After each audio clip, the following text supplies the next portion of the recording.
எப்பா ஒரு வழியா ஜெயிச்சிட்ட மாறா, நீ ஜெயிச்சிட்ட அப்படின்னு சொல்லுவாங்களா, அந்த டைலாக் தாங்க இப்ப ஞாபகம் வருது. பாருங்க, இந்த 118 வர்றதுக்கு நாம படுற பாடு இருக்கே, அச்சச்சச்சச்சச்சோ முடியலடா சாமி.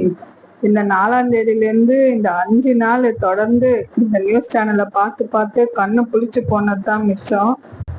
வேற எந்த சிந்தனையும் வரமாட்டேங்குதுங்க. வீட்டுல எவ்வளவு இருந்தாலும் அதை பத்தி அவங்க கொஞ்ச நேரம் வேலை பார்த்தாலும் திரும்ப நியூஸ் சேனல் தான் வைக்கணும், அதை தான் பார்க்கணுன்ற சூழலே வந்துட்டு இருந்தது இந்த 5 நாளும். அவங்களுக்கு எப்படி இருந்துச்சுன்றதை விட நமக்கு இதுதாங்க பெரிய இதுவா இருந்துச்சு, தலைவலியா இருந்துச்சு. கடைசியா ஒரு வழியா ஜெயிச்சிட்ட மாறா, நீ ஜெயிச்சிட்ட அப்படின்னு சொல்லுவாங்களே, அந்த டைலாக் தான் ஞாபகம் வருது. நீங்களும் அப்படிதான் இந்த சுச்சுவேஷன்ல இருப்பீங்கன்னு நினைக்கிறேன். ஒரு மனுஷனை இந்த அளவுக்கு பாடா படுத்துறீங்களப்பா, முடியலப்பா சாமி, முடியல. உங்களால முடிஞ்சது என்னென்ன செய்ய முடியுமோ எல்லாத்தையும் செஞ்சிட்டீங்க அப்படின்ற டைலாக் தான் அவரை பார்க்கும் போதெல்லாம் நமக்கு தோணுது.